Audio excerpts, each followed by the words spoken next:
Hello and welcome to Kloeker's Education Foundation, providing quality content for amazing teachers and students. If you're joining us from a previous video or previous series, welcome back. And if this is your first time, we're glad you're here. This is our World History series, and this lesson is on early Japan.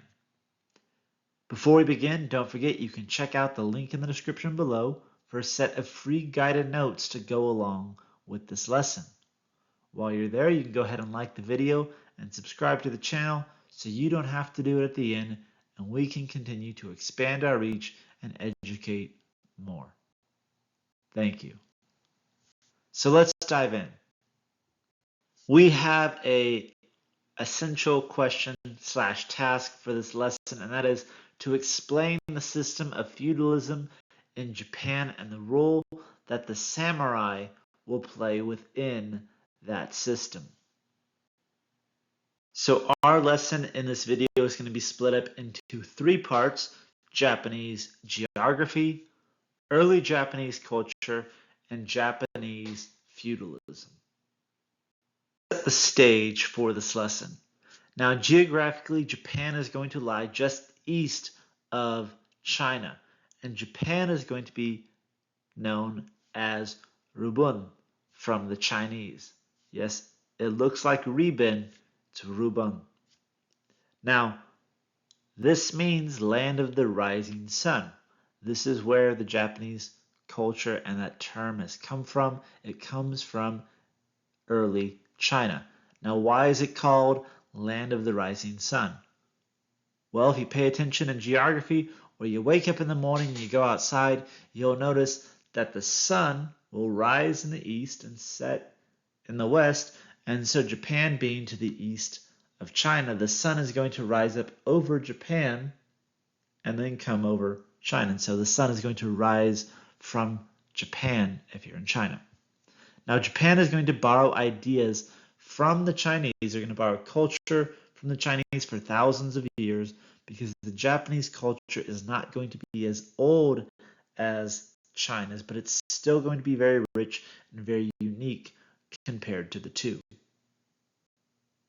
And so you can see here on this map of modern day Asia or East Asia, China again dominating the landscape. You have, of course, the Korean Peninsula currently split between North and South Korea, and then Japan even further to the east.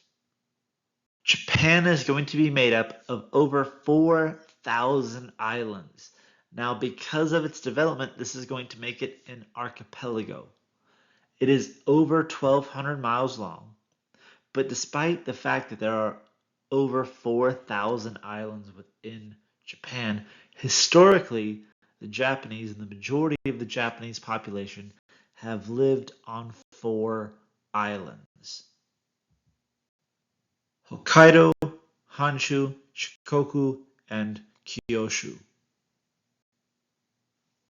When we begin talking about the geography of Japan, we see that southern Japan is going to have a much more milder climate compared to the northern islands, plenty of rainfall.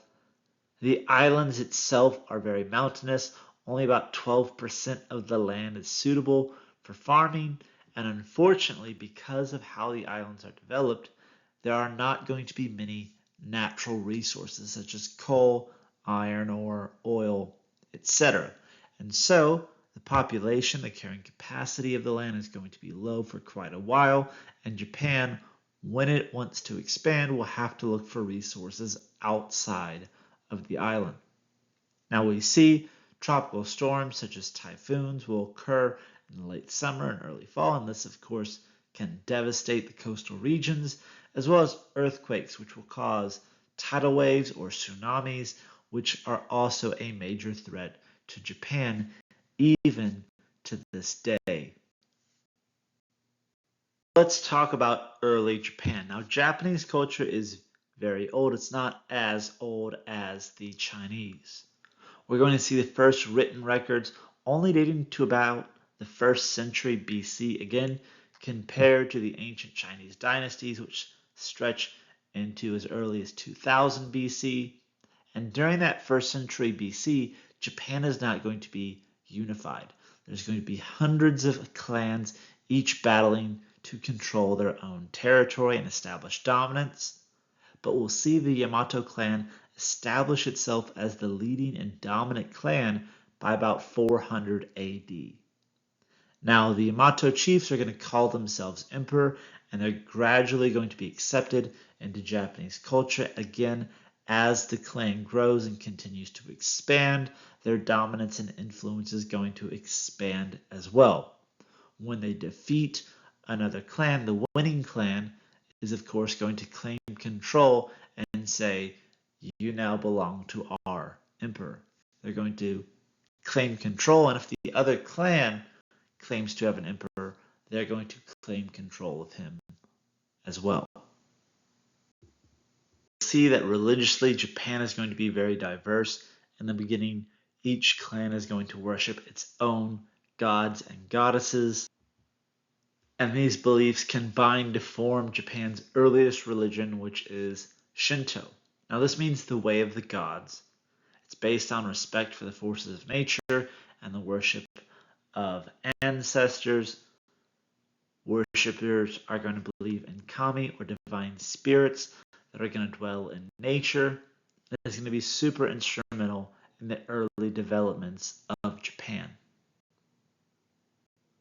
We will see the arrival of Buddhism in about the mid-700s by Korean travelers. They're going to be officially accepted in the Japanese court again in the 700s. And while Buddhism comes and spreads into Japan, Japan does not abandon the old religion of Shinto. As a matter of fact, we see the two blend. We see that some Buddhist rituals will become Shinto rituals, and some Shinto gods and goddesses will be worshipped in Buddhist temples, a blending of the two religions. And again, this may vary based off of what region or what part of Japan you're in, of how much influence Buddhism or Shinto is going to have.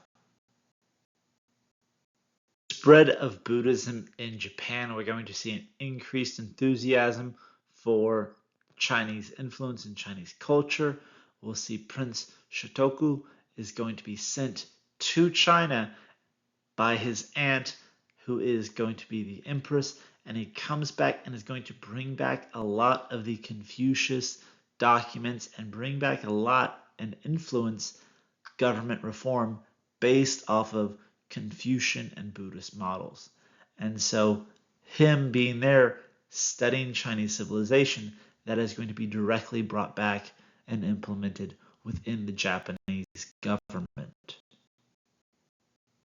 We'll see other things brought back and put and implemented within Japanese culture as well from China, such as the style of writing, the landscape paintings, cooking, gardening, drinking tea, fashion such as hairdressing, but the civil service system with exams is not going to be as successful in Japan as it was within the Chinese dynasties. In the late 700s, we're going to enter what's known as the Heian Period. The imperial court is going to move from Nara to Heian. Many of the Japanese nobles are going to move as well, and this is going to cause massive disruption within the socioeconomic groups of Japan. We're going to see that there will be rules placed, such as what clothes you can wear as regards to color, how long one sword should be for war and defense. We're going to see it's a time of cultural change. Etiquette is extremely important, such as being loud or laughing in public was frowned upon. People were expected to be educated.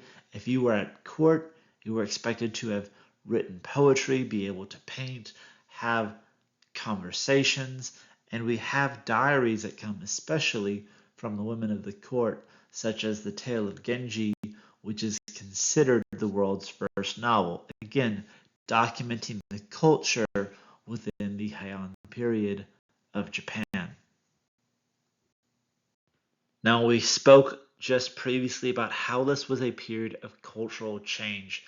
The Heian period is going to be challenged by landowners and clan chiefs. Now, again, we spoke about how there was hundreds of clans, but many were consolidated by the Yamato. Landowners are going to be much more independent, especially as you are farther and farther away from the cities.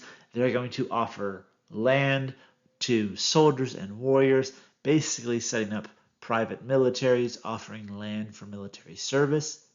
And smaller landowners may trade land or wealth or crops to stronger warlords in order for protection. And so we see a feudal system developing in Japan that's almost going to mirror completely what we'll see developing in Europe after the fall of the Roman Empire. This Japanese feudalism system is going to dominate the entire region. We see that powerful families led by a daimyo are going to be, again, drafting pretty much private militaries, but there's going to be someone who's above them technically. Now, within the Japanese government, there is the emperor, and he is the figurehead. He is politically supposed to lead the nation. However, the emperor has a supreme general known as the Shogun, and he effectively has dictator powers because he leads the military. He can use the troops to do what he wants. And so if he disagrees with the emperor, he can take his forces and do and enforce the policy he wants to. And so he holds the real power in Japan. Now, we talked about the rise of the samurai. These are going to be loyal bodyguards, these landowners, the daimyos. They're going to offer land, money, and food or wealth to samurais in return for protection. These are going to make up the private military of the landowners. So let's break down the hierarchy of the Japanese feudalist system. At the top of the pyramid, we have the emperor. He is the figurehead. He is the political icon that's supposed to be leading Japan, but he does not really have the power to enforce the decision. And so, when we talk about leadership, the shogun, having the military, he is going to have the political power to make decisions and enforce them. So, in most definitions, he's the political leader of Japan. Now, below the shogun, you have the nobles. These are the landowners, the daimyos. Below them, you have the warriors. They are getting land. They are getting money for service. These are the samurai. And then you have some who are simply just going for the money, or if they are dishonored because their master has died, they have failed to complete their duty, they are dishonored, they choose not to commit seppuku, they become known as the ronin. These make up the warrior class. Now, this is a small percentage of the population. Below them, we have the peasants. These are the farmers. These are the fishermen. And as you can see, they are higher up than the artisans and the merchants. And we'll talk about that in just a second. Peasants are going to be higher than the artisans because the peasants are dealing with raw resources. They are creating the goods. They are growing the crops from the ground. They are collecting the fish. They are mining the minerals out of the ground where possible. Artisans are simply manipulating the goods and resources they have to create a product. And so they are not producing raw natural goods for the economy. And merchants are considered the lowest of all the classes. They are not producing anything for society. They are simply the middlemen of society. They don't make, they are simply taking goods from someone who has made it and selling it to someone in a different location who wants it. The only ones who technically are below them, but it's such a small percentage, is entertainers, because they are neither making a good nor are they selling a good. They're simply just selling distractions and entertainment. When it comes to the samurai, they are known for their skills in combat, but they are also known for how they carried themselves and how they lived. there was a strict code for the samurai known as the Bushido Code, meaning the way of the warrior. They were expected to show reckless courage in battle. They were supposed to be educated and trained and die in defense of the master. Now, it was more honorable to die in combat than to retreat and live to fight another day. This is one of the reasons why in World War II there was such an emphasis of the Japanese kamikaze pilots, because it was more honorable in Japanese culture, especially within the warrior culture there, to die rather than to retreat or surrender. And if a samurai had retreated, he had surrendered, he backstabbed his master, or his master had died and he had not, he was dishonored, and he could earn back his honor by committing the ritual of seppuku. Now, this is a ritualistic suicide in which they insert a sword into their abdomen and then disembowel themselves. It is very gruesome, very painful, but this is the way that they would earn back their honor. In the 1200s, we see the shogun is going to be headquartered in a separate city, that city being Kamakura, and he is going to effectively rule through puppet empires who he is going to handpick and select up until the 1860s. And part of the reason for that is the arrival of the United States. When we talk about Japan, you can see the unique culture built up within Japan. You can see the rise of their feudalist system, which is going to almost mirror identically that of medieval Europe. Now, due to the lack of written records within Japan, the history can only be traced back up until about the turn of the BC AD era. And we know that Japanese culture is going to be heavily influenced and borrowed from the Chinese, but they're going to take it and make it their own. So if you want to take a moment now and at the bottom of your notes, go ahead and answer our essential question and task. Explain the role of the feudalist system in Japan and the role that the samurai played within that system.